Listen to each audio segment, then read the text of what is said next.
Sadhana is one of the most commonly used words in spiritual life. We hear it in discourses, read it in books, and use it in daily conversation.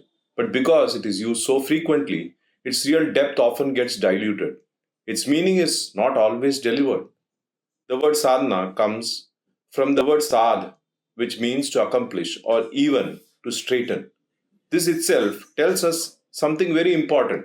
Sadhana is not directionless, it has a definite purpose. It is meant to lead somewhere. It is neither a vague spiritual routine nor an endless repetition of practices without meaning. It is a movement toward attainment.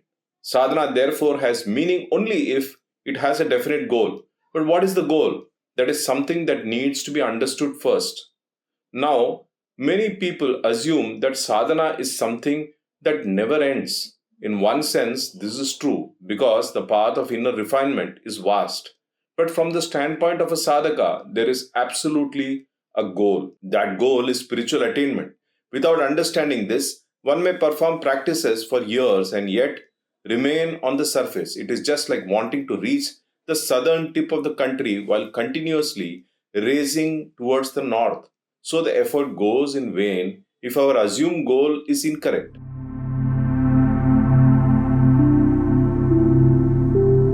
In the beginning, the aspirant often approaches spirituality because of pain, confusion, fear, obstacles, or suffering. This is natural. Just as a small child first begins with the alphabet, a new spiritual seeker often begins by turning toward prayer, mantras, and stotrams in order to seek relief from problems. There is nothing wrong with that. In fact, for many, that is the doorway. But that is only the beginning. A child cannot remain satisfied forever just because he has learned the alphabet. As he grows, his goal also matures. First, he wants to form words, then sentences, and later, he wants to express his own thoughts, his own understanding, perhaps even write a book one day. In the same way, the sadhaka must also mature. Spirituality cannot remain limited to how do I remove this difficulty or how do I get what I want. In fact, that does not define spirituality at all. If one remains there, then one has not yet entered the heart of sadhana. A person may begin spiritual life in order to solve external problems, but over time, if the journey is sincere, something deeper unfolds. One begins to see that the true transformation lies not in endlessly rearranging external situations, but in cultivating inner qualities that change one's relationship with life itself. Patience, surrender, discrimination, humility, moral character, devotion, etc. become more important than merely obtaining outcomes. And it is here that the word sadhana begins to reveal its real meaning. Sadhana is a long process because our ignorance is not superficial. It is dense, layered across many impressions, many desires, fears, and identifications. It has accumulated over innumerable lifetimes. That is why the path can feel slow. It is not because truth or the goal is far away, but because the coverings are very thick. Yet, something beautiful happens with sincere effort. The more awareness deepens, the more sadhana becomes effortless. Sadhana is therefore the means of straightening the mind and focusing it solely on the ultimate goal of life.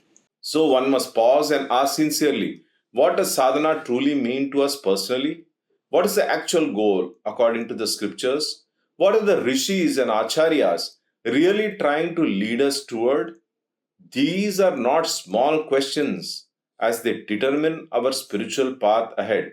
True sadhana cannot be approached with impatience or expectation. Expectation narrows perception and limits growth. It makes us approach spiritual life with a pre-decided conclusion. We begin to think, I know what I need and what's important for me. I know what Bhagawan should give me.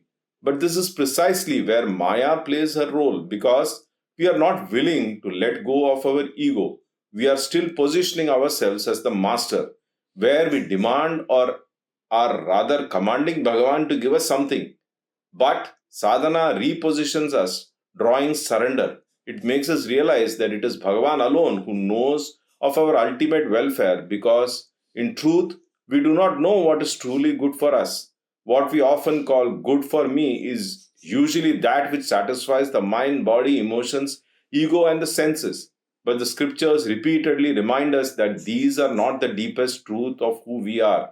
The mind asks for comfort, the ego asks for validation, the senses ask for pleasure, fear asks for protection, and desire asks for fulfillment.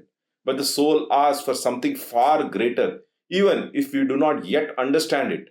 We remain so closely identified with the outer layers of our being that the needs of the mind, body, and emotions feel immediate, urgent, and real to us. Because of this deep involvement with the external, we respond quickly to what disturbs the mind, what pleases the senses, and what comforts the emotions. But the soul is subtler, and since we have not yet learned to listen to it, we often fail to recognize its true hunger. That is why Bhagavan appears secondary in many lives. We have not yet become inwardly refined enough to recognize that the deepest need of our being is not mental satisfaction, emotional security, or bodily comfort, but divine connection.